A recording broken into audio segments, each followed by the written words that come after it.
Hello दोस्तों, our study note channel में आपका स्वागत है। दोस्तों, आप लोग के लिए एक बेहद जो है महत्वपूर्ण सेशन लेकर के हम आप लोग के सामने आए हैं, जो आपके आगामी एग्जाम बिहार दरोगा मेंस, बिहार दरोगा जो 78 पोस्ट का एक्साइज सब इंस्पेक्टर का है, और कक्षपाल बिहार पुलिस, मद्य निषेध बिहार पुलिस, और बिहार सचिवालय एएसओ बीएसओ, बिहार एसएससी, अन्य प्रकार के जो भी आगामी एग्जाम है, रेलवे, एसएससी, सब में जो है यह सेशन आपको बहुत कारगर साबित होगा। तो आप लोग के लिए जैसा कि आप देख रहे होंगे कि यह एनसीईआरटी 360 बुक जो है अपना जो ऑफिसर एकेडमी वाले सर जो निकाले हैं, इसमें एनसीईआरटी का पूरा निचोड़ है 6 to 12, यही बुक है दोस्तों। और इसी बुक का जो है ना, हम पूरा थ्योरी प्लस ऑब्जेक्टिव जो भी इसमें दिया गया है, हम आपको पूरा डिस्कशन अच्छे से करवाएंगे। इसमें पहले क्या करवाएंगे, हम आपको बता दें कि इसमें जो भी आपका टॉपिक दिया गया है उससे रिलेटेड, और जो फैक्ट आपको दिया गया है बॉक्स में क्वेश्चन के डिस्क्रिप्शन में, उसको जो हम पहले एक साथ इकट्ठा कर लिए हैं, और उसके बाद जो है आपको जो भी उससे रिलेटेड क्वेश्चन है सबको हम उसके नीचे डाल दिए हैं। इससे क्या होगा, पहले आप चीजों को समझ लेंगे, उसके बाद अगर क्वेश्चन को डील करेंगे, उसको क्वेश्चन को बनाएंगे, तब जाकर के जो है ज्यादा आपके दिमाग में देर तक और ज्यादा दिन तक रहेगा और आपको समझ में भी आएगा। तो इस सेशन का हम शुरुआत कर रहे हैं आज से, और आज के बाद जो है कंटिन्यू आपको यह वीडियो मिलते रहेगा, और उम्मीद है कि 10 से 12 दिन में जो है आपको यह पूरा बुक, जो अभी हम केवल साइंस करवा रहे हैं, साइंस के अलावा अन्य जो बुक आया है, हिस्ट्री, पॉलिटी, ज्योग्राफी, इकोनॉमिक्स, सबको जो है हम बारी बारी से आपको करवाएंगे। लेकिन फिलहाल अभी आगामी एग्जाम बिहार दरोगा मेंस को खासकर ध्यान में रखते हुए, और अन्य एग्जाम जो भी है उस सबको ध्यान में रखते हुए, जो साइंस का बुक है उसको हम आपको डिस्कशन करवाएंगे। और बस आपको इतना, एक बार आप देख लेंगे, समझ लेंगे, तो आपको बेहद ही बहुत फायदा होने वाला है।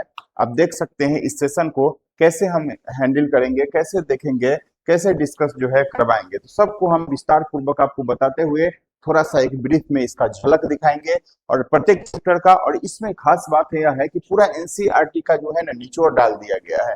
आप यहाँ पे देख सकते हैं 6 to 12 जो का जो साइंस है, सबका निचोड़ आपको यहाँ से आप मिल जाएगा। जैसा कि आपको पता है कि यह मार्केट में बहुत ज्यादा अभी चल रहा है यह बुक, तो इसी को ध्यान में रखते हुए, आगामी एग्जाम को ध्यान में रखते हुए, चूंकि हम लोग का लुसेंट सीरीज चलता है, जिसमें से साइंस लुसेंट में जो है थोड़ा बहुत जो है कम दिया गया है, तो उसको पूरा करने के लिए, उसकी कमी को पूरा करने के लिए जो है हम यह सेशन आप लोग के लिए लाए हैं। और यह हमारे यूट्यूब चैनल पर डे जो है एक क्लास के रूप में 10 से 12 क्लास में हम आपको इस बुक का पूरा जो है कवर करवाएंगे। तो आप देख सकते हैं, इसकी शुरुआत हम करेंगे आपको यहाँ से। तो आप यहाँ से देख सकते हैं कि इसमें हम पहले जो है आपको बताएं कि आप देख सकते हैं एनसीईआरटी विज्ञान जो साइंस है, सी क्लास 6 का जो है फर्स्ट चैप्टर आप देखिएगा इनका, तो पहले धीरे धीरे बारी बारी से जो है इसमें दिया गया है। पहले क्लास 6 है, फिर क्लास 7 है, 8 है, 9th है, 10th है, 11, 12, ऐसे करके जो है बारी बारी से प्रत्येक चैप्टर को इसमें दिया गया है। तो हम इसी को जो है शुरू करेंगे। इसमें सबसे पहला चैप्टर की अगर शुरुआत करें हम लोग, तो 6 क्लास का जो है साइंस का दिया गया है, जिसमें चैप्टर का नाम जो है भोजन के घटक एवं वस्तुओं के समूह से रिलेटेड जो है आपको यहाँ पे देखने को मिलेगा। तो इससे रिलेटेड आपको क्वेश्चन पहले देखने को बुक में मिलता है, लेकिन हमने क्या किया है कि इससे रिलेटेड जो फैक्ट है, जो इंपॉर्टेंट बातें हैं, वो चीज हम आपसे डिस्कस करेंगे। उसके बाद जो है हम आपसे क्वेश्चन पे आएंगे। फिलहाल आज के क्लास में हम लोग एक से दो चैप्टर को देखेंगे, और उससे रिलेटेड जो 40-41 क्वेश्चन है उसको जो है हम डिस्कस करेंगे। तो डिस्कशन यहाँ पे फैक्ट मेन रूप से बहुत कम है, और उससे रिलेटेड जो है क्वेश्चन हम लोग देखेंगे। तो आइए सबसे पहले हम अध्याय 1 में, चैप्टर 1 में देखते हैं भोजन के घटक के बारे में। कंपोनेंट्स ऑफ फूड की अगर बात करें आपसे, तो यहाँ पे पहले अगर देखना होगा हम लोग को, तो इसमें देखेंगे पोषक तत्व। पोषक तत्व की बात करें अगर हम आपसे, तो हमारे भोजन में मुख्य पोषक तत्व की अगर चर्चा करें, तो कार्बोहाइड्रेट, प्रोटीन, वसा और उसके बाद विटामिन तथा खनिज लवण जल, ये सब जो है हमारे भोजन में पोषक तत्व के रूप में उपस्थित होते हैं। तो उन्हीं के बारे में, यह सब बारे में थोड़ा सा डिटेल से हम लोग जानेंगे। उसके बाद इससे रिलेटेड क्वेश्चन को भी हम लोग डिस्कस करेंगे, जो आपके जो 360 एनसीईआरटी की बुक में जो दिया गया है उस सब क्वेश्चन को जो है डिस्कस करेंगे, प्रत्येक क्वेश्चन को। तो यह हो गया पोषक तत्व। और उससे बता दें, इससे रिलेटेड इसके अतिरिक्त भोजन के रूप में जो है रुक्षांश, जिसको कि डाइट के रूप में जो फाइबर हम लोग लेते हैं उससे रिलेटेड, तथा जल को भी इसमें शामिल, पोषक तत्व में इसको भी शामिल किया गया है। तो जैसा कि हमने बताया, उसके बाद ऊर्जा देने वाले जो है, ऊर्जा देने वाले भोजन की अगर बात करें आपसे, तो इसमें मेन रूप से ऊर्जा देने वाले कार्बोहाइड्रेट, वसा, और उसके बाद अगर बात करें आपसे, तो कार्बोहाइड्रेट मेन रूप से ऊर्जा देने वाले वसा और कार्बोहाइड्रेट जो है होता है पोषक तत्व में। अगर बात करें हम आपसे, इसकी तुलना करें कार्बोहाइड्रेट और वसा का, तो वसा में जो है ऊर्जा की मात्रा सबसे अधिक होती है।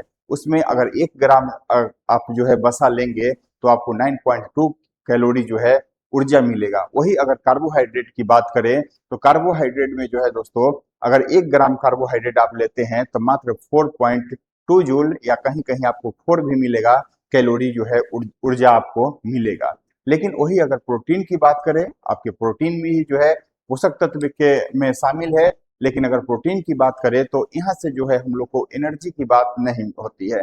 एनर्जी बहुत कम या न के बराबर जो है यहाँ पे मिलते हैं। लेकिन प्रोटीन भी है हमारे शरीर के लिए बहुत अति अधिक महत्वपूर्ण जो है साबित होता है। इससे रिलेटेड अगर बात करें प्रोटीन से, तो प्रोटीन को जो है एक तरह से आपको बॉडी बिल्डर के नाम से जाना जाता है। बॉडी बिल्डर मतलब बिल्ड करता है, बनाता है।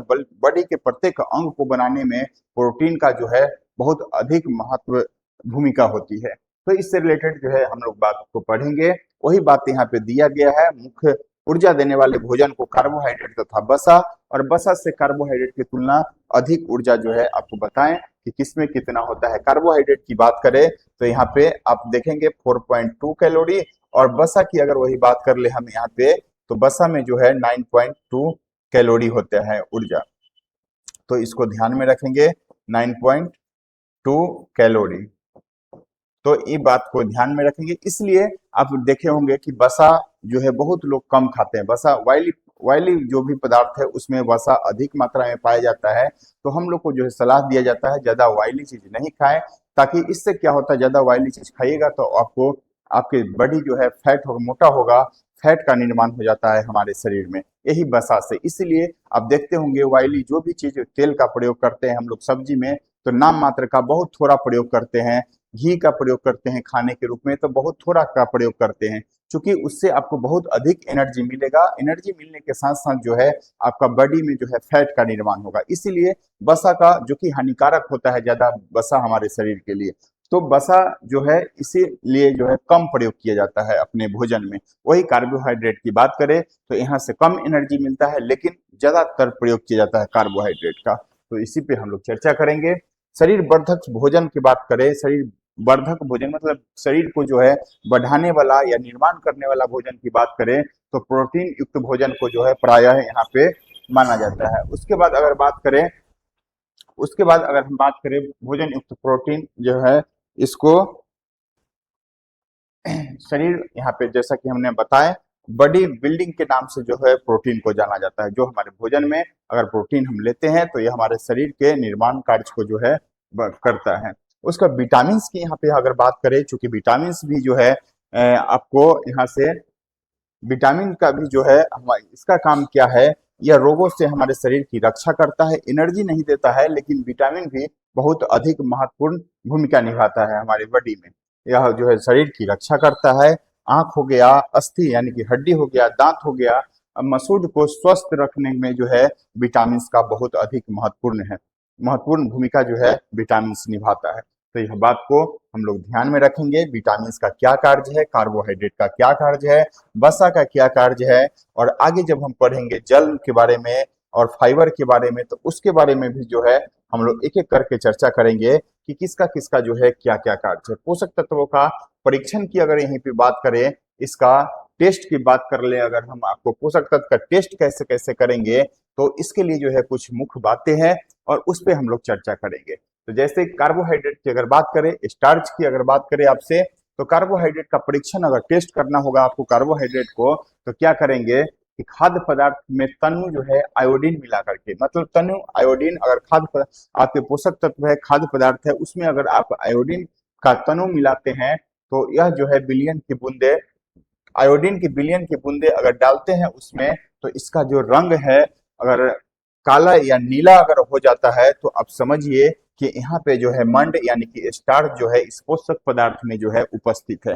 तो इसके परीक्षण करना हो, टेस्ट अगर करना हो किसी पोषक पदार्थ में, किसी भोज्य पदार्थ में कि कार्बोहाइड्रेट है या नहीं, तो आपको आयोडीन का तनु, आयोडीन का अगर बिलियन आप उसमें डालते हैं, तो आपको क्या करना होगा, अगर डालने के बाद उसमें अगर उसका कलर, पोषक भोज्य पदार्थ का कलर काला या नीला पड़ जाए, तो आप समझ लीजिए कि वहां पे जो है कार्बोहाइड्रेट अवेलेबल है, कार्बोहाइड्रेट जो है वहां पे उपस्थित है। तो इस बात को ध्यान में रखिएगा। उसके बाद वही अगर प्रोटीन की अगर टेस्ट करना हो, प्रोटीन का परीक्षण करना हो, तो खाद्य पदार्थ के टेस्ट में जो है, जो भी खाद्य पदार्थ हमारा होगा, उस खाद्य पदार्थ के टेस्ट में आप कॉपर सल्फेट का 2 बूंद लीजिए, और यहाँ पे कॉपर कास्टिक सोडा का जो है 10 बूंद लीजिए, और उस पोषक पदार्थ में, उस पोषक खाद्य पदार्थ में जो है आप मिलाइए, डालिए, और उसको डालने के बाद जो है इसका कलर देखिए, तो बैगनी जो है अगर इसका कलर हो जाता है, तो आप समझ लीजिए कि प्रोटीन जो है वहां पे उपस्थित है। प्रोटीन की पहचान करने के लिए अगर कास्टिक सोडा और कॉपर सल्फेट की बूंद की अगर उसमें खाद्य पदार्थ में डालते हैं, और यदि उसका कलर बैगनी अगर हो जाता है, तो हम लोग समझेंगे कि प्रोटीन वहां पे अवेलेबल है, प्रोटीन उस खाद्य पदार्थ में जो है उपस्थित है। वही अगर काला नीला अगर पड़ जाए और आयोडीन जब डालते हैं, तो वह जो पहचान हम लोग को कार्बोहाइड्रेट के रूप में मिलता है। वही बात करें अगर वसा का, फैट का बात करें, फैट का अगर टेस्ट की बात करेंगे, तो यहाँ पे अगर बात करें तो खाद्य पदार्थों को कागज में लपेट कर कूटने पर यदि कागज पर तेल का जो है धब्बा पड़ जाता है, बसा मतलब वायली पदार्थ, अगर कागज को उसमें लपेट दीजिए और उसको दबाइए या कूटिए, तो आपको पता चलेगा कि वह पेपर जो है वायली हो गया है या पारभासी हो गया है, जिसको कि हम लोग देखते हैं वह तेल चिपक जाता है जिस तरह से कागज में, उस तरह का वह दिखेगा। तो आप समझ लेना है वहां से कि यह जो है खाद्य पदार्थ में वसा भी जो है अवेलेबल है। तो हमने यहाँ से 3 फैक्ट को मेन रूप से पढ़ा। अगर कार्बोहाइड्रेट का टेस्ट करना है, तो कार्बोहाइड्रेट के टेस्ट के लिए आपको आयोडीन का उसमें मिलाएंगे, तो आयोडीन का जो है विलयन मिलाने पर उसका कलर काला या नीला पड़ जाएगा, तो हम लोग समझेंगे कि कार्बोहाइड्रेट उसमें अवेलेबल है। वही अगर प्रोटीन का परीक्षण करना हो, प्रोटीन का टेस्ट करना हो, तो हम लोग को क्या करना पड़ेगा, प्रोटीन के टेस्ट के लिए कास्टिक सोडा और जो है कास्टिक सोडा के साथ साथ कॉपर सल्फेट का जो विलयन अगर आपको उसमें मिलाते हैं, तो मिलाने के बाद जो उसका कलर जो है बैगनी या वायलेट के रूप में दिखाई पड़ता है, तो हम लोग को समझ लेना है कि यहाँ से जो है प्रोटीन भी अवेलेबल है। वही वसा का अगर परीक्षण करें, टेस्ट करें, तो आपको समझना है पेपर में लपेट करके उसको कूटते हैं या लपेटते हैं, तो उसमें जो है वायली उसमें चिपक जाता है, तो समझेंगे कि जो है वहां पे वसा भी जो है, फैट भी जो है अवेलेबल है। तो इसका, तो इस बात को हम लोग को 3 पॉइंट के रूप में जो है आप लोग को ध्यान में रखना है। वही बात अगर बात करें हम आपसे यहाँ से विटामिन के कार्य के बारे में, विटामिन के कार्य के बारे में अगर बात करें, तो विटामिन का कुछ महत्वपूर्ण कार्य है, और महत्वपूर्ण कार्य की अगर बात करें यहाँ से, तो महत्वपूर्ण कार्य के रूप में अगर बात करें, एक सेकेंड, ठीक, तो हम लोग विटामिन के कार्य के बारे में अगर चर्चा करें, तो vitamin A, vitamin B, vitamin C, इस सब के बारे में हम लोग चर्चा करेंगे। तो विटामिन ए के मुख्य रूप से अगर कार्य की बात करें आपसे कि विटामिन ए का कार्य क्या है, तो हम लोग देखे होंगे त्वचा और आंखों के लिए जो है यह स्वस्थ स्वस्थ रखता है विटामिन ए। आपको पता है कि विटामिन ए आंख के लिए कितना महत्वपूर्ण है। विटामिन ए से जो है अगर इसकी कमी हो जाए, तो आपको रतौंधी नामक जो है बीमारी यहाँ से हो सकता है, और इसके क्षतिपूर्ति करने के लिए, इसको कमी को दूर करने के लिए हम लोग गाजर का ज्यादा से ज्यादा प्रयोग करते हैं, क्योंकि उसमें जो है विटामिन ए की मात्रा भरपूर पाया जाता है। उसके बाद अगर हम चर्चा करें विटामिन सी की, तो विटामिन सी में जो है बहुत से रोगों को लड़ने की क्षमता इसमें होती है। क्योंकि आपको पता होगा कि विटामिन सी, आप पढ़े होंगे फैक्ट के रूप में कि विटामिन सी का मेन रूप से काम जो है घाव को भरने में किया जाता है, यानी कि मांस को भरने में विटामिन सी का जो है कार्य मेन रूप से कार्य होता है। तो यहाँ पे देखेंगे कि बहुत से रोगों को लड़ने में मदद करता है विटामिन सी, और यह जो है पकाने पर या गर्म करने पर जो है आसानी से खत्म हो जाए। जैसा कि आप लोग को पता है कि विटामिन सी का जो है उपलब्धि, यानी कि खट्टे पदार्थ में या खट्टे फल में जो है, खासकर आंवला में सबसे अधिक जो है विटामिन सी पाया जाता है। और इसको अगर आप गर्म करते हैं तो यहाँ से जो है यह नष्ट हो जाता है बिल्कुल। अगर विटामिन सी को आप गर्म करेंगे तो आपको वहां से जो है विटामिन सी नष्ट हो जाएगा, तो इसको भी ध्यान में रखना है। विटामिन डी की बात करें, हमारे हड्डी में और दांत के रूप में जो है कैल्शियम का उपयोग करने में मदद करता है। तो विटामिन डी जो है हमारे हड्डी में, हड्डी हो गया और दांत हो गया, यह सब में जो है कैल्शियम को इकट्ठा करने और कैल्शियम को जो है मजबूती प्रदान करने में विटामिन डी का अहम जो है भूमिका होती है। वही अगर हम रुक्षांश एवं जल की बात करें, रुक्षांश मतलब होता है डाइट में जो हम लोग फाइबर लेते हैं उसको बोलते हैं रुक्षांश। और जल की बात करें तो यहाँ पे मेन रूप से रुक्षांश रुक्षांश की बात करें या फाइबर की बात करें तो हम सभी को पता है कि फाइबर का प्रयोग हम लोग लेते हैं खासकर खाना को पचाने के रूप में। तो इसका मेन रूप से अगर आहारी रेशे की बात करें, यानी कि डाइटरी रुक्षांश की बात करें, हम लोग डाइटरी फाइबर की बात करें तो पादप उत्पादों यानी कि साबुत खाद्यान्न, दाल, आलू या ताजे फल से जो है या जो है फाइबर मिलते हैं हम लोग को। और इसमें जो कोई पोषक तत्व जो है नहीं होता है। पोषक तत्व की बात करें तो हमने पहले बताया कि विटामिन में, जल में, खनिज लवण में, इस सब में जो है कोई भी पोषक तत्व, सॉरी, कोई भी यह पोषक तत्व नहीं है, इसमें कोई भी एनर्जी यहाँ से नहीं मिलता है। तो पोषक तत्व के रूप में इसको नहीं जानेंगे। पोषक तत्व के रूप में मेन रूप से कार्बोहाइड्रेट, प्रोटीन और वसा को मेन रूप से जानेंगे। जैसे एक तरह से माइक्रो और मैक्रो होता है। माइक्रो में जो है सूक्ष्म मतलब यह जटिल होता है माइक्रो, और एक होता है MACRO माइक्रो। तो इसमें जो होता है ना, इसमें सूक्ष्म वाले होते हैं और माइक्रो में जो है यहाँ पे निम्न निम्न वाले पोषक तत्व होते हैं। तो निम्न जटिल, इसको एक तरह से कहिए जटिल पदार्थ, पोषक पदार्थ, और एक तरह से कहिए कि जटिल के अलावा सरल पदार्थ के। तो जटिल में हम लोग को कार्बोहाइड्रेट आ जाएगा, कार्बोहाइड्रेट के अलावा वसा आ जाएगा, उसके बाद जो है वसा के अलावा कार्बोहाइड्रेट, वसा और प्रोटीन जो है आपको यहाँ से देखने को मिलता है।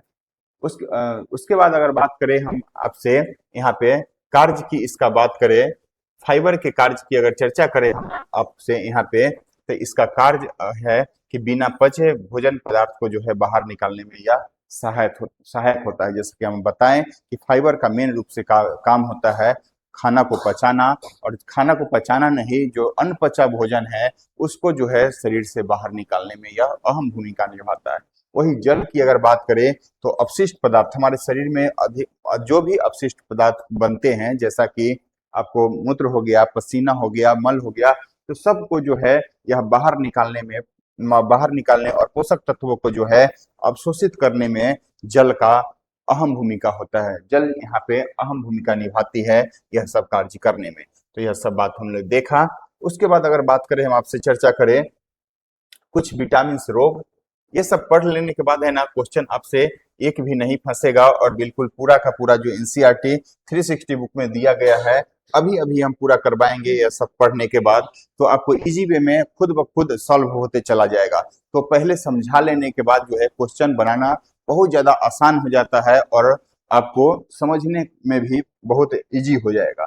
तो अब विटामिन खनिज हो गया, और इससे कमी से जो उत्पन्न रोग होता है उसके बारे में पढ़ेंगे, और इसका लक्षण क्या है उसके बारे में थोड़ा देख लेंगे। तो जैसे विटामिन ए की बात करें यहाँ से, तो विटामिन ए की कमी से, जैसा हमने पहले बताया कि दृष्टि क्षीणता या कि दृष्टिहीनता, जिसको कि हम लोग रतौंधी के नाम से जानते हैं, तो विटामिन ए की कमी से होता है। यह इसका लक्षण के रूप में कमजोर दृष्टि, रात में कम दिखाई देना, यह सब जो है इसका लक्षण। वही विटामिन B1 की बात करें तो विटामिन B1 के से जो है बेरी बेरी नामक बीमारी होती है, और इसमें दुर्लभ पेशियां और दुर्लभ दुर्बल पेशियां, कमजोर पेशियां हो जाती है और काम करने की ऊर्जा में कमी, आपको काम थकान सा महसूस होगा। तो ऐसा जो है बेरी बेरी नामक बीमारी में यह प्रतीत होता है, और यह मेन रूप से विटामिन B1 की कमी से होता है। वही अगर चर्चा करें आपसे विटामिन सी का, तो विटामिन सी का जो है दोस्तों, विटामिन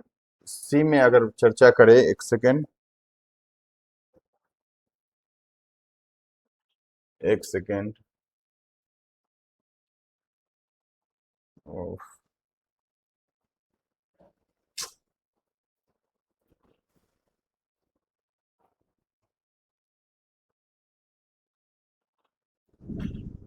देखिए यहाँ पे विटामिन सी की चर्चा करें तो विटामिन सी को जो है स्कर्विक नाम से जाना जाता है और इसकी कमी से स्कर्वी नामक बीमारी भी होता है। तो विटामिन सी, स्कर्वी, और यह इसमें जो होता है लक्षण इसका मसूड़ा जो होता है दांत के पास उससे खून निकलने लगेगा, आपको घाव भरने में अधिक समय लगेगा। जैसा कि हमने पहले ही बताया कि घाव भरने में विटामिन सी जो है अहम भूमिका निभाती है, तो यह बात को ध्यान में रखना है। विटामिन डी की बात करें आपको तो यहाँ से इसकी कमी से रिकेट्स नामक बीमारी होता है और अस्थि का मुलायम होकर के मुड़ जाता है, माने हड्डी आपका मुलायम हो जाएगा और कहीं भी से भी मुड़ सकता है और टूट भी सकता है। और इसको जो और इसकी कमी से रिकेट्स नामक बीमारी होता है, इसको ध्यान में रखना है। और कैल्शियम की कमी से जो दोस्तों यहाँ पे देखिए तो अस्थिया और दंत क्षय, जो हड्डी और दंत का जो क्षय होता है वह कैल्शियम की कमी से होता है। तो कैल्शियम और विटामिन डी दोनों मिलकर के जो है हमारे दांत और हड्डी को मजबूती प्रदान करता है, तो इसको ध्यान में रखना है। आयोडीन की कमी से जो है यहाँ पे घेंगा या ग्वाइटर नामक जो है बीमारी होता है और गर्दन की ग्रंथि का फूल जाना, मानसिक विकलांगता जो है यहाँ से आपको इसका लक्षण दिखाई देगा। उसी उसी प्रकार अगर बात करें आयरन का तो आयरन की कमी से जो है एनीमिया नामक रोग होता है और इसमें जो है शरीर कमजोर हो जाता है। उसके बाद अगर बात करें हम प्रोटीन की कमी से वृद्धि का अवरुद्ध होना, तो जैसा कि हमने बताया कि बिल्डिंग का काम करता है, शरीर के बिल्डिंग के रूप में प्रोटीन काम करता है। अगर इसकी कमी अगर हो जाए या तो आपका शरीर का जो है वृद्धि अवरुद्ध हो जाएगा, रुक जाएगा, चेहरा पर सूजन हो जाएगा, बालों का रंग उड़ जाएगा और पेचिश जैसे जो है बीमारी इससे होती है प्रोटीन की कमी से। अधिक अधिक वसा युक्त भोजन लेने से क्या होता है कि मोटापे का जो है कारण यहाँ से बनता है। अधिक आप वसा युक्त भोजन लेंगे तो आप में जो है मोटापे जो है भर के आप तुरंत मोटा जाएंगे अगर ज्यादा वसा खाएंगे तो इससे यह शरीर के लिए हानिकारक है। ज्यादा वसा नहीं खाना है और शरीर को स्वस्थ रखना है, ठीक है। उसके बाद अगर चर्चा करें हम आपसे, यह क्लास 6 का चैप्टर 1 था एनसीईआरटी। अब हम लोग पढ़ते हैं इससे रिलेटेड चैप्टर 2 से, तब आएंगे हम लोग अब क्वेश्चन पे। तो चैप्टर 2 में है यह एनसीईआरटी साइंस का 60 जो आपको दिया गया है चैप्टर 2, उसमें है वस्तुओं के समूह बनाना। यहाँ पे देख देख लीजिए, वस्तुओं के समूह बनाना यानी कि प्रॉपर्टीज ऑफ मटेरियल्स, इसको देखेंगे हम लोग। तो यहाँ पे देख सकते हैं दिखावट के रूप में आप देख सकते हैं लक्ष्य, मैंने कैसा दिखाई देता है। धूती, धूती मतलब चमकीला होता है, लक्ष्य होता है, तो इसके रूप में इसका एक दिखावट मतलब कैसा दिखता है उसके रूप में हम लोग जानेंगे तो यह चमकीला दिखाई देता है। चमकदार पदार्थों को धूति में या लक्ष्य जो है कहते हैं। उदाहरण के रूप में धातुएं हो जाएगा, इसके साथ लोहा, तांबा, एल्युमिनियम, सोना जो है यह सब के रूप में एग्जाम्पल के रूप में हम लोग याद रखेंगे। उसके बाद वायु तथा नमी की अभिक्रिया के कारण जो है धातुएं अपनी चमक खो देती है, यह तब जो है और जो है धुतिहीन या निष्प्रभव जो है दिखाई देती है। तो यहाँ पे आप ध्यान रखिए वायु तथा नमी के प्रयोग में, जैसे लोहा देखते होंगे आप लोग, नया जब आयरन आता है घर में, अब हम लोग देखते हैं कि नया कोई लोहा खरीद के आता है या छड़ आता है तो नया में वह चमकदार दिखाई देता है, लेकिन जैसे ही वह नमी और ऑक्सीजन के संपर्क में आता है धीरे धीरे उसमें जंग लगने लगता है और वह जो है उसका कलर अलग प्रकार का हो जाता है और इसी को जो है चमकीला मतलब यहाँ पे धुतिहीन हो जाता है, यानी कि चमकीलाहीन, चमकीनहीन हो जाता है। वह जो है एक अलग टाइप से दिखाई पड़ता है। कठोरता की बात करें, हार्डनेस की बात करें, तो कोमल पदार्थ की अगर बात करें तो जो जिन्हें आसानी से संपीड़ित किया जा सकता है, मतलब दबाया जा सकता है, उसको जो है या खरोचा जा सकता है, उसको हम लोग जो है क्या बोलेंगे, कोमल पदार्थ। तो ये सब कोई जानते हैं, 6 क्लास की बातें हैं तो नॉर्मल बात है ये सब। उदाहरण के रूप में आप स्पंज या रुई को ले सकते हैं। वही कठोर की बात करें तो जिसको जो है हम लोग नहीं दबा सकते हैं, हार्ड होता है उसको जो है हम लोग देख सकते हैं कठोर पदार्थ के रूप में। इसका एग्जाम्पल के रूप में लोहा, लकड़ी, जो भी कठोर पदार्थ है उस सबको हम लोग ईंट, पत्थर देख सकते हैं। तो यह सब समझने की बात है और 6 क्लास में दिया गया है, इसीलिए यहाँ पे बताया जा रहा है। विलयता की बात करें, यहाँ पे देखेंगे विलयता में सॉल्यूबल की बात करें पहले विलय की, तो विलय वह पदार्थ होता है जो जल में पूर्णतः जो है पूर्ण रूप से घुल जाता है, उसको जो है हम लोग विलय कहते हैं, यानी कि सॉल्यूबल कहते हैं। जैसे एग्जाम्पल के रूप में नमक और चीनी को लेंगे और पानी में डालेंगे, पूर्ण रूप से जो है वह घुल जाता है। तो यह बात को ध्यान में रखेंगे।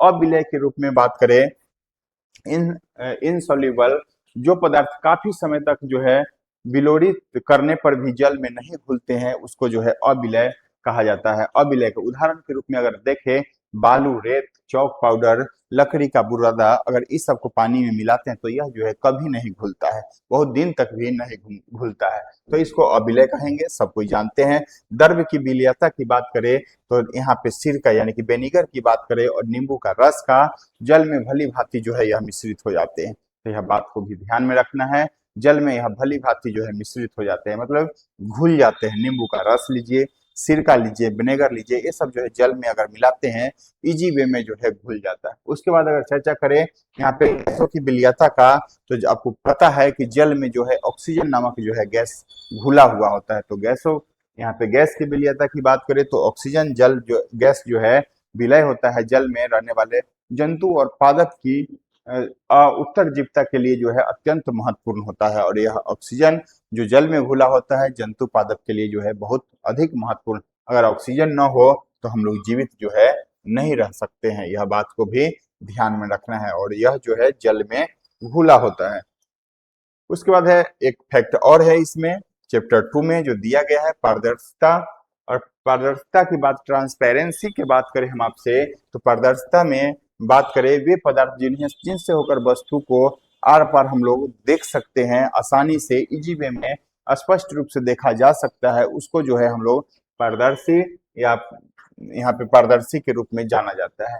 इसका उदाहरण के रूप में अगर हम देखें, जल को लीजिए, वायु को और कांच को भी लीजिए, कुछ प्लास्टिक भी होता है, इससे हम लोग आर पार आसानी से जो है देख सकते हैं, इसका जो है आसानी से, उसी को जो है पारदर्शी। अपारदर्शी के रूप में वही बात जिस पर उसी का उल्टा, जिसको हम आर पार किसी वस्तु से किसी वस्तु को आर पार नहीं देख सकते हैं, उसको जो है अपारदर्शी रूप में जाना जाता है। उसका पारभासी की बात करें, जैसे ट्रांसलेंट की बात करें आपसे, तो वे पदार्थ जिनसे होकर होकर जो है वस्तु को देखा तो जा सकता है लेकिन स्पष्ट रूप से नहीं देखा। जैसे जैसे आप लोग देखते होंगे कोई पतला कपड़ा रहता है, तो पतला कपड़ा में जो है हम अगर आंख के सामने नजदीक से देखते हैं तो आर पर तो दिखाई देता है कि कुछ वस्तु है वहां पे, लेकिन स्पष्ट रूप से जो है हम लोग नहीं देख पाते हैं, तो उसको ही जो है यहाँ पे परभासी के रूप में जाना जाता है। उसका अगर एग्जाम्पल ले हम लोग, तो वाटर पेपर, तेल लगा हुआ कागज या मक्खन का पेपर, यह सब जो है अगर कागज में तेल लगा हुआ तो हम लोग देखते हैं तो आर पार तो दिखाई देता है लेकिन स्पष्ट रूप से, उसी को हम लोग पारभासी के नाम से जाना जाता है। भाषा परीक्षण में जो है कागज पर तेल का हमने ऊपर में पढ़ा धब्बा उसे प्रभासी बना देता है, तो यह भी बात को ध्यान में रखना है। अब हम लोग को क्या पढ़ना है, अब यह जो है चैप्टर 1 और 2 पढ़ लिए, इससे रिलेटेड जो भी फैक्ट था, अब हम जो है तुरंत क्वेश्चन को डील करेंगे यहाँ से, ताकि आप लोग को आसानी से आप है जो है आसानी से क्वेश्चन जो है आप लोग देख सकते हैं और इजी वे में सॉल्व कर सकते हैं। जो भी क्वेश्चन दिया गया है उस बुक में, इस बुक को हम करवा रहे हैं, जैसा कि आप लोग देखिए इस बुक को, जो 360 डिग्री है एनसीईआरटी का, 360 साइंस का बुक है और 6 to 12 से रिलेटेड है, या पूरा निचोड़ इसमें दिया गया है। तो हम अभी फर्स्ट से शुरू किए हैं, अध्याय फर्स्ट से कक्षा 6 इसी से शुरुआत किए हैं, और इससे रिलेटेड जो भी क्वेश्चन 2 चैप्टर में दिया गया है सबको जो है अब हम इजी वे में समझा देंगे और आप लोग भी जो है हल कर लेंगे। तो यहाँ पे टोटल जो है 41 क्वेश्चन दिया गया है, आप लोग देख सकते हैं संपूर्ण प्रश्न की संख्या 41 चैप्टर 1 और 2 मिला करके इसमें दिया गया है। तो आप यहाँ पे आप क्वेश्चन पे आएंगे हम लोग और क्वेश्चन को सॉल्व करेंगे। अब आप लोग देखिए जो बात हमने ऊपर में समझा दिया हूँ उसी से रिलेटेड जो है आपको यहाँ से अब क्वेश्चन देखने को मिलेगा और क्वेश्चन इजी वे में जो है सॉल्व होते चला जाएगा।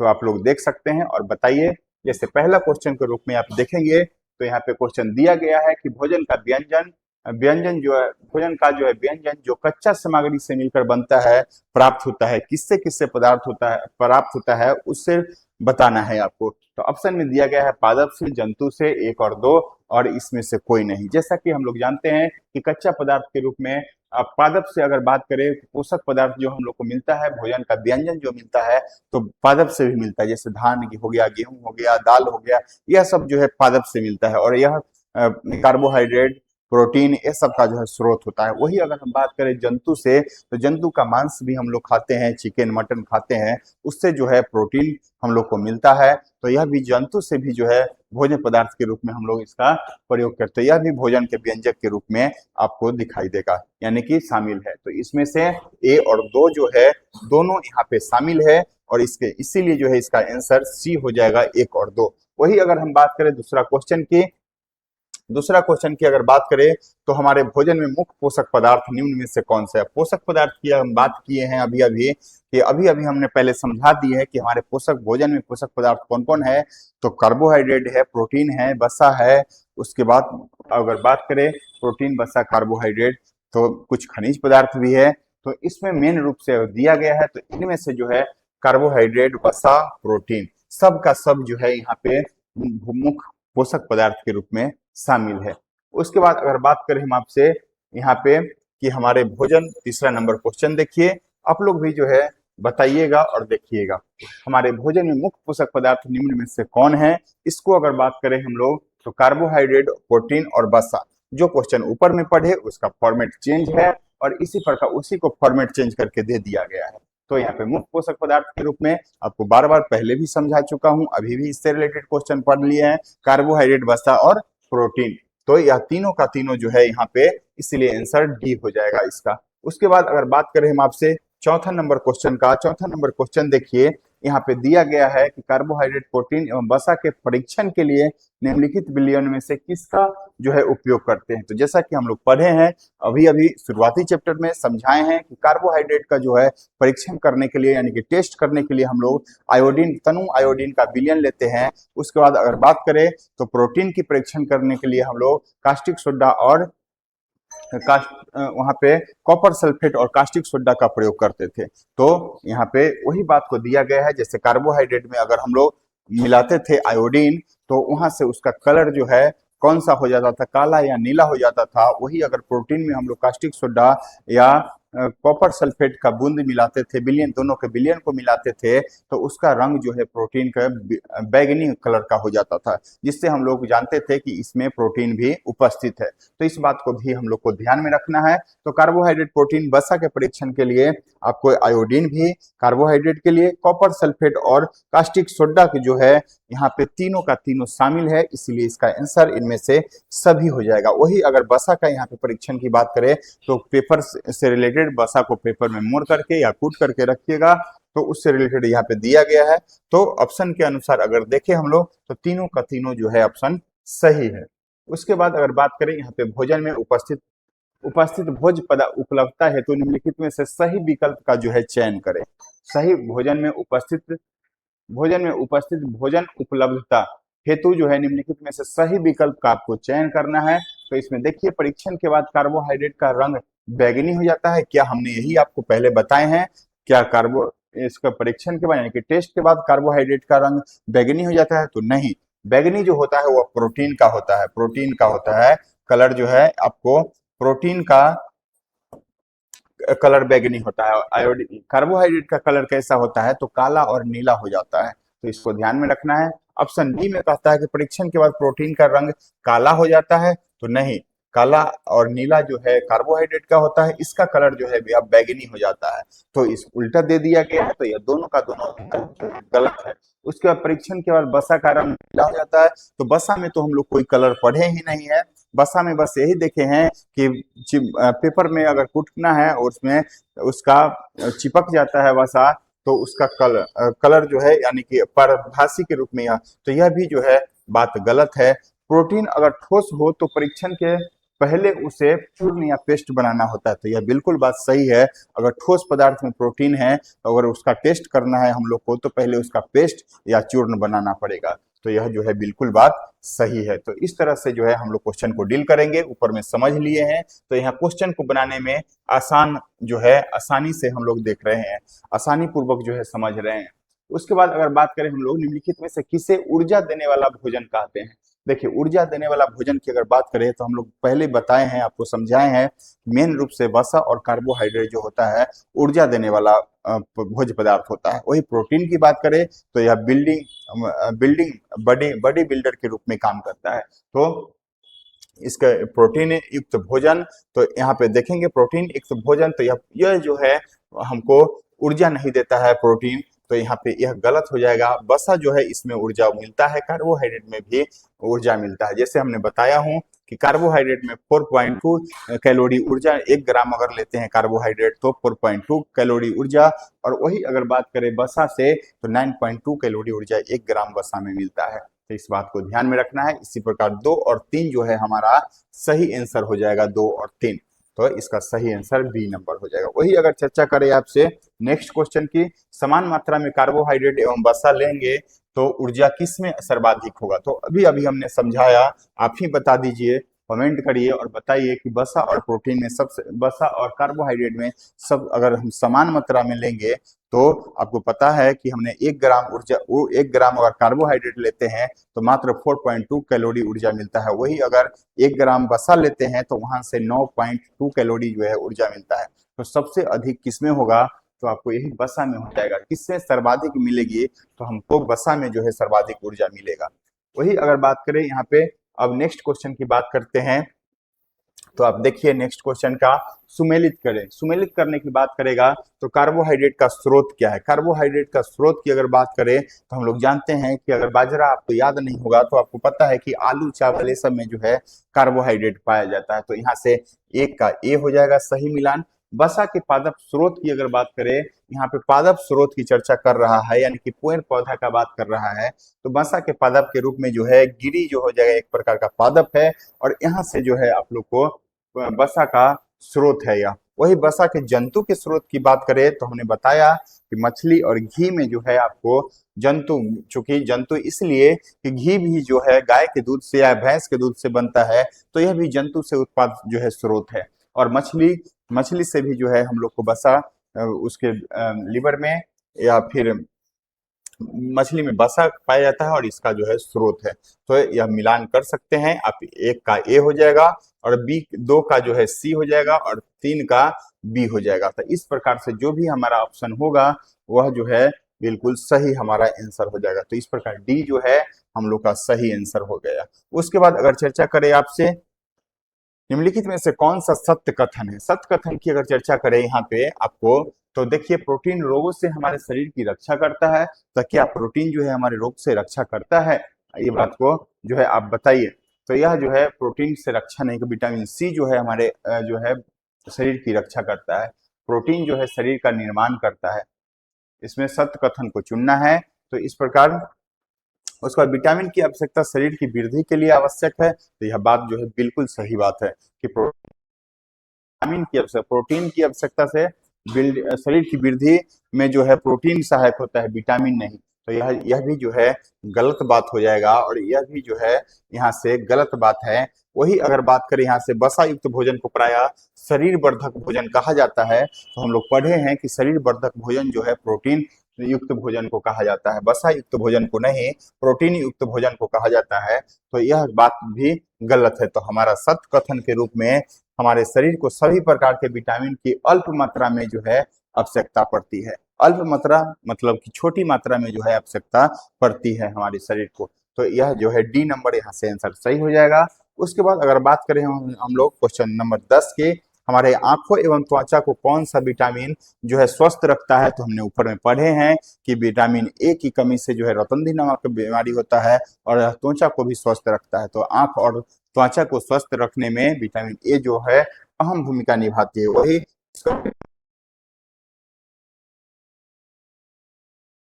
विटामिन बी की कमी से और डी की कमी से जो है रिकेट्स नामक रोग होता है, या पुरुषों में, या मतलब इसको ऑस्टियोपोरोसिस के नाम से भी जाना जाता है। तो यह बात को आप लोग को ध्यान में रखना है। वही अगर बात करें हम लोग यहाँ पे 11 नंबर क्वेश्चन का, हमारे शरीर में बहुत प्रकार के रोग से लड़ने में मदद करने वाला विटामिन कौन सा है। यहाँ पे बहुत प्रकार के रोग से लड़ने वाले तो हमने पढ़े हैं, ऊपर में पढ़ा है कि विटामिन सी जो है हमारे शरीर में बहुत सारे रोग से लड़ने वाले विटामिन है। तो यह बात को याद रखना है। उसके बाद क्वेश्चन नंबर 12 में देखें, इनमें से कौन सा विटामिन हमारी अस्थियों तथा दांत, देखिए हड्डी और दांत का जो हो जाएगा, हड्डी में ओसिन नामक प्रोटीन पाया जाता है और इस दांत में जो है कैल्शियम और फास्फेट पाया जाता है।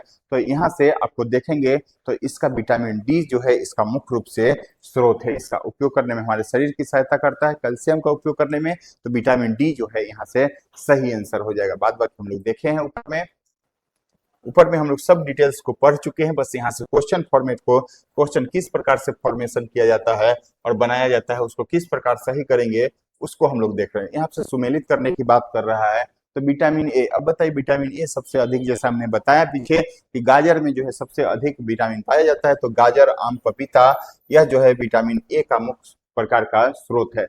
विटामिन बी की बात करें तो विटामिन बी में थायमिन होता है और वह जो है चावल यहाँ से आपको देखने का मिलेगा। तो डी नंबर जो है यहाँ पे विटामिन बी, यकृत और चावल जो है इसका मुख्य स्रोत है। विटामिन सी की बात करें तो खट्टे फल में या मिर्च में जो है विटामिन सी भी पाया जाता है। तो अमरूद और मिर्च दोनों में जो है विटामिन सी पाया जाता है। वही विटामिन डी की बात कर ले हम लोग तो विटामिन डी जो है मछली के तेल में विटामिन डी जो है पाया जाता है। ए और डी विटामिन मछली के लीवर में या तेल में जो है पाया जाता है। तो इस प्रकार जो मिलान होगा वह हम लोग देख लेंगे, ए का बी और बी का डी, ए का बी और डी। तो यहाँ से बी और डी हो गया। फिर 3 का जो है यहाँ से सी का हो जाएगा ए, सी का सॉरी 3 का ए हो, 3 का ए हो जाएगा, 3 का ए हो जाएगा। तो बी नंबर जो है हमारा सही आंसर हो जाएगा। उसके बाद अगर बात करें हम लोग आहारी रेशे, जिसको कि डाइटरी फाइबर के नाम से जाना जाता है, जो हम लोग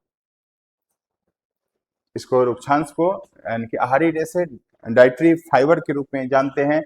यानी रुक्षांश के संदर्भ में निम्नलिखित में से कौन सा कथन सही नहीं है। इस पर बात पर भी जो है हम लोग को ध्यान देना होता है क्वेश्चन बनाते समय कि किसी किसी में नहीं जोड़ देता है, हम लोग सही मान करके निकल जाते हैं। इस बात को भी ध्यान, सही नहीं है पूछा जा रहा है। तो इसको अगर बात करें हम लोग, आहारी रेशे रुक्षांश के नाम से जाना जाता है। तो आहारी रेशे जो भी होता है, आहारी रेशे मतलब फाइबर यानी कि डाइटरी फाइबर, उसको जो है रुक्षांश के नाम से जाना जाता है। बिल्कुल बात जो है यहाँ पे यह सही है। उसके बाद रुक्षांश हमारे शरीर को कई प्रकार के पोषक पदार्थ जो है प्रदान करते हैं। यह भी बात जो है बिल्कुल गलत है। यह जो है कई प्रकार के पोषक पदार्थ जो है प्रदान नहीं करते हैं। रुक्षांश के मुख्य स्रोत दाल, आलू, सब्जी एवं हरी सब्जियां हैं। तो यह जो है बिल्कुल सही बात है। इसमें 3 ऑप्शन, एक ऑप्शन मिस हो गया है। तो यहाँ से सही आंसर जो हम लोग का होगा 3 नंबर, सी नंबर जो है सही आंसर हो जाएगा। क्योंकि रुक्षांश हमारे शरीर की कोई प्रकार के पोषक पदार्थ जो है प्रदान नहीं करते हैं। बिल्कुल गलत है। कई प्रकार के पोषक पदार्थ जो है यह हम लोग को प्रदान करता है। तो यह बात बिल्कुल गलत है। उसके बाद हम लोग को ध्यान रखना है, यहाँ पे कथन पर विचार करना है। क्वेश्चन नंबर 15, जल भोजन में उपस्थित पोषक पदार्थ को अवशोषित करने में सहायता जो है प्रदान करते हैं। तो जल जो है भोजन में उपस्थित पोषक पदार्थ दिया, बिल्कुल बात जो है सही है और ऊपर में हम लोग पढ़े भी हैं। तो ये फर्स्ट स्टेटमेंट जो है हमारा सही है। वही अगर बात करें, जल शरीर के अपशिष्ट पदार्थ के बाहर निकालने में सहायक होता है। तो यह भी जो है बात बिल्कुल सही है और हम लोग ऊपर में पढ़े भी हैं।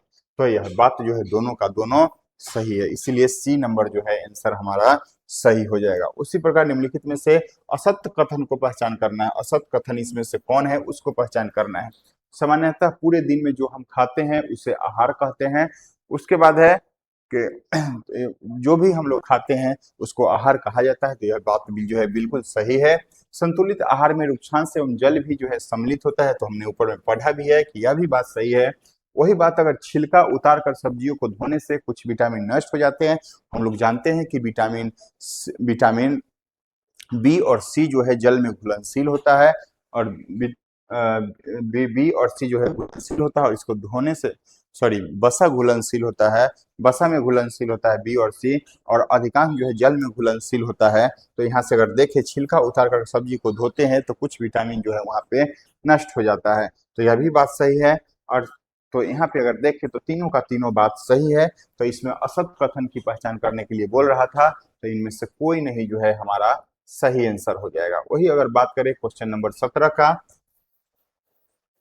17 की बात करें क्वेश्चन नंबर 17 में, तो भोजन के पकाने से कौन सा विटामिन आसानी से नष्ट हो जाता है? तो हम लोग ऊपर में पढ़े हैं, विटामिन सी जो है गर्म करने पर या भोजन को पकाने के समय जो है नष्ट हो जाता है। बिल्कुल सही, सी नंबर हो जाएगा। और उसके बाद जो है हमारे भोजन में वसा की मात्रा अधिक होने पर शरीर पर क्या प्रभाव पड़ता है? तो वसा जब हम लोग ज्यादा लेंगे तो फैट का निर्माण होगा, जिससे शरीर जो है मोटा हो जाता है। तो यह बात शरीर का मोटापा का जो है शिकार हो जाता है। बिल्कुल यह ए नंबर जो है सही हो जाएगा। उसके बाद अगर बात करें हम लोग निम्नलिखित में से प्रोटीन की कमी से कौन सा रोग हो जाता है? वृद्धि का अवरुद्ध हो जाना, चेहरा का सूजन और त्वचा की बीमारी। तीनों का तीनों जो है बात यहाँ पे तीनों कथन जो है सही है, हम लोग पढ़े भी हैं ऊपर में। उसके बाद अगर बात करें क्वेश्चन नंबर 20 का, तो निम्न में से अरक्ता किसकी कमी से होता है? यानी कि एनीमिया नामक बीमारी जो है लोहा की कमी से होता है, एनीमिया नामक बीमारी। उसके बाद आयोडीन से जो है घेंघा नामक बीमारी या ग्वाइटर नामक बीमारी होता है। वही कैल्शियम की कमी से जो है दंत क्षयता या अस्थि क्षमता की जो है बीमारी होती है। विटामिन, कई प्रकार के विटामिन हमने ऊपर में पढ़ा हूँ, और उससे क्या क्या कमी होती है, कौन सी बीमारी होती है, उसको हम लोग देखे हैं। ग्वाइटर रोग किसकी कमी से होते हैं? तो हम लोग पढ़ लिए हैं कि आयोडीन की कमी से जो है ग्वाइटर नामक बीमारी होती है। क्योंकि ज्यादा हम लोग सब पे डिस्कस कर चुके हैं, तो आप लोग को यह क्वेश्चन आसान लग रहा होगा। तो इसमें ज्यादा समझाने वाली बात है नहीं, क्योंकि ऑलरेडी हम जो है पहले आपको समझा चुके हैं। अब क्वेश्चन का फॉर्मेशन केवल देखने के लिए हम आपसे यहाँ पे डिस्कस करवा रहे हैं।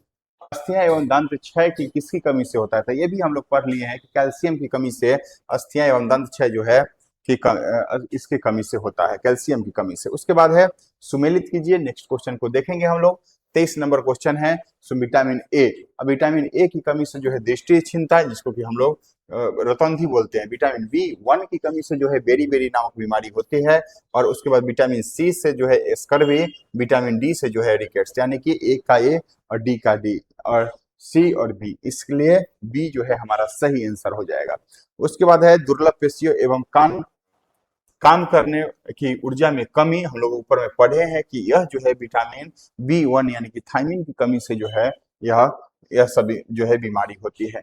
काम करने की ऊर्जा में कमी, बॉडी में थकावन, दुर्लभ पेशियां, यह सब जो है विटामिन बी वन की कमी से जो है होता है। उसके बाद अगर चर्चा करें हम लोग, किसी वस्तु को बनाने के लिए किसी पदार्थ का चयन किस पर निर्भर करता है? तो यह जो है पदार्थ के क्वालिटी और उसका यूज पर जो है डिपेंड करता है। पदार्थ का क्वालिटी कैसा है, इसका यूज कितना है, तो उस पे जो है यह निर्भर करता है पदार्थों का चयन जो है। तो यहाँ पे दोनों का दोनों बात जो है सही हो जाएगा। उसके बाद अगर बात करें हम लोग पदार्थ में क्या आता है, पदार्थों में क्या क्या आता है। पदार्थ की अगर बात करें तो हम लोग जानते हैं कि हमारा ब्रह्मांड लगभग 5 पदार्थों से मिलकर बना हुआ है। कई पदार्थ जो भी हम लोग वस्तुएं देखते हैं, सबका सब जो है कई पदार्थों से मिलकर बने। तो जो भी यहाँ पे आपको दिखने के मिल रहा है, सबका सब जो है यहाँ पे पदार्थ है, तो इसको ध्यान में रखेंगे। उसके बाद अगर बात करें हमसे निम्नलिखित में से कौन सा चमकदार सामग्री, चमकदार की बात करें तो क्या रबर रबर चमकता है, पुस्तक चमकता है? तो नहीं।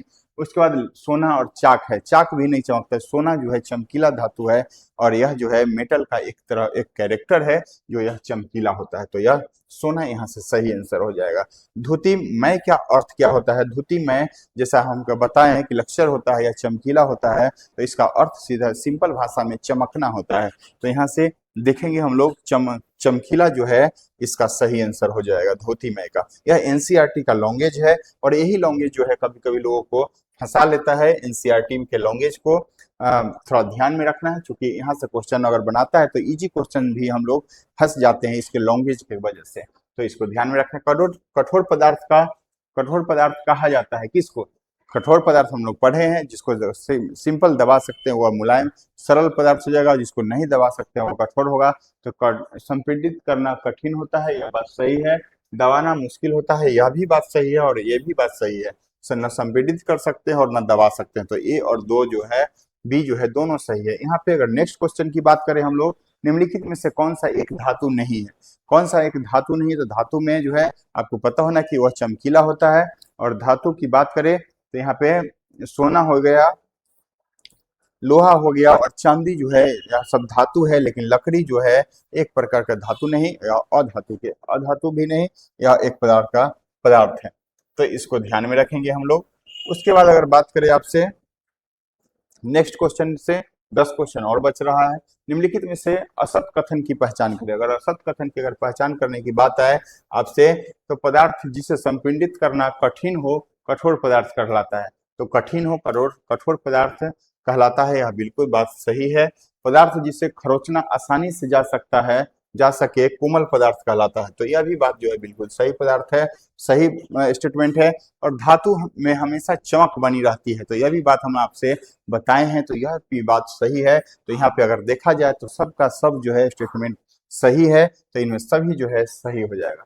सॉरी, धातु में हमेशा चमक बनी रहती है, और इसमें असत कथन की पहचान करने की बात कर रही है। धातु में हमेशा चमक बनी रहती है, तो यह बात गलत हो जाएगा। 1 मिनट।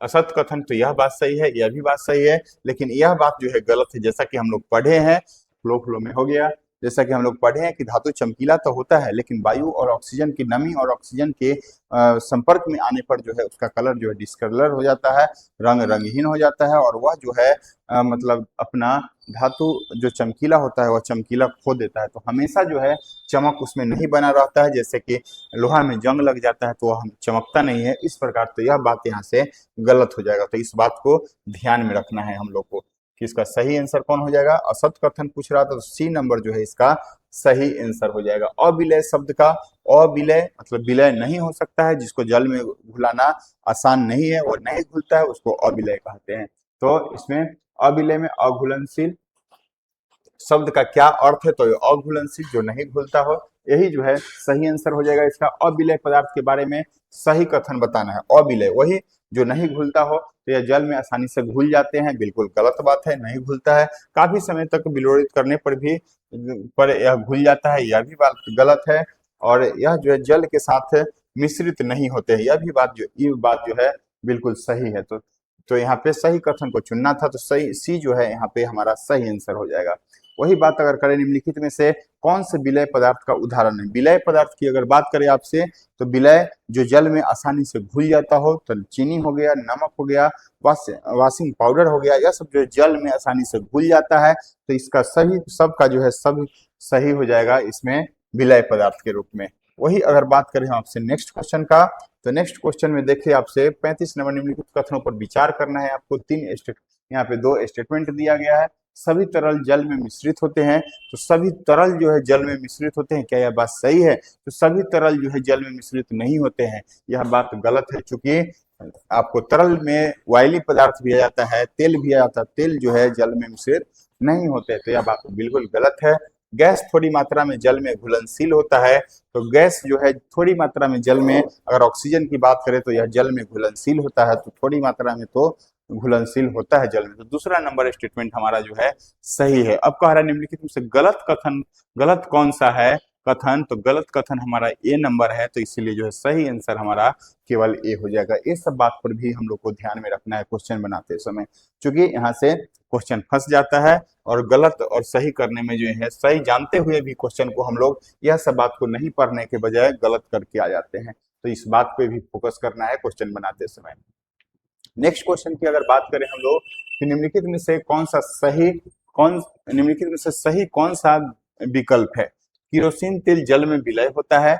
किरोसिन तेल जल में विलय होता है क्या? तो नहीं, किरोसिन तेल जो है जल में विलय नहीं होता है, वह नहीं मिक्स होता है जल में, तो यह बात जो है बिल्कुल गलत है। उसका शहद जल में विलय होता है, शहद को हम जल में मिलाते हैं तो जल में यह विलय हो जाता है आसानी से, तो यह जो है बात सही है। तो इसमें आपको देखना है कि कौन सा विकल्प सही है। तो सही में जो है आपको देखें यहाँ पे, तो 2 नंबर जो है सही हो जाएगा। उसके बाद अगर बात करें हम आपसे नेक्स्ट क्वेश्चन का, नेक्स्ट क्वेश्चन में देखते हैं निम्नलिखित में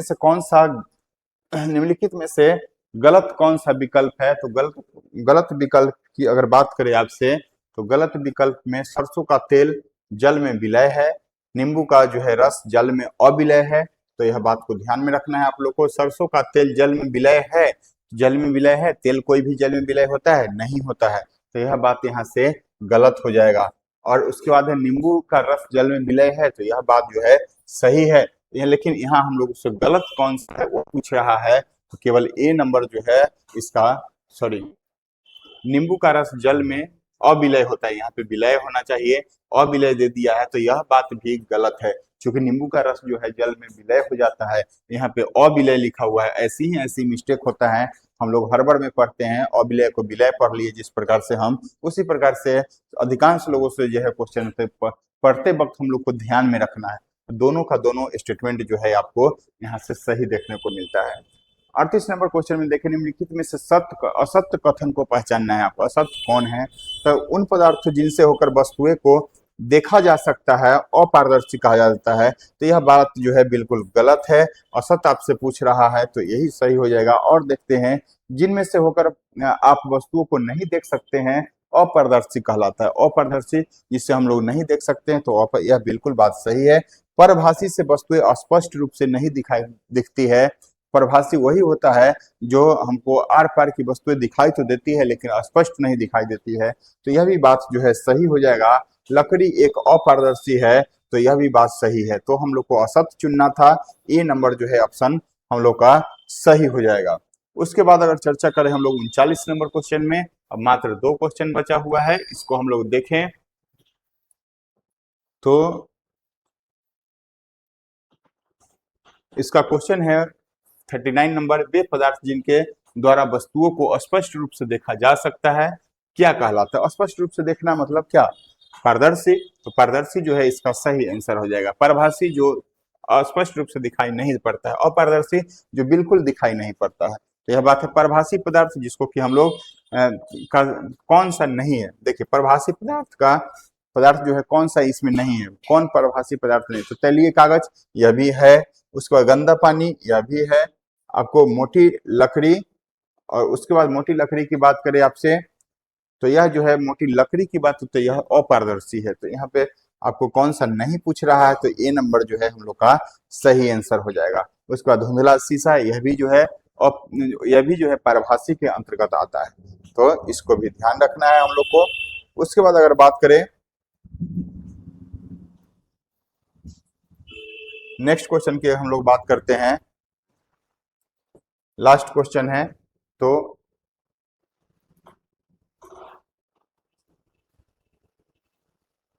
मक्खन का पेपर क्या है? देखिए मक्खन का पेपर क्या है, तो आप खुद अब अंदाज लगाइए। हमने बताया है कि वसा से युक्त पदार्थ जो भी होता है वह परभाषी होता है, तो मक्खन में वसा होता है और पेपर में जो लगाएंगे तो उसमें स्पष्ट रूप से हमको दिखाई नहीं पड़ेगा, दिखाई तो देगा लेकिन स्पष्ट रूप, तो यह जो है परभाषी का जो है एग्जाम्पल है, परभाषी का एग्जाम्पल है यह। तो दोस्तों यही था 41 क्वेश्चन चैप्टर 1 और चैप्टर 2 से, जो 360 डिग्री का जो है हम लोग का 360 डिग्री का जो भी बुक में दिया गया था उससे रिलेटेड क्वेश्चन और कुछ बातें जो हम आपको महत्वपूर्ण रूप से समझाएं स्टार्टिंग में, और कुछ क्वेश्चन जिसको डिस्कस भी किए। तो आपको फील हुआ होगा कि जो पॉइंट को आपको क्वेश्चन से रिलेटेड जो मेन पॉइंट है, मेन फैक्ट है, उसको अगर एक साथ समराइज करके आपको समझा दिया जाए तो क्वेश्चन जो है इजी वे में आपको समझ में आ जाएगा और आसानी से समझ लीजिएगा। तो यह बेहद सेशन है, बेहद महत्वपूर्ण सेशन आपके लिए यह कारगर साबित होगा।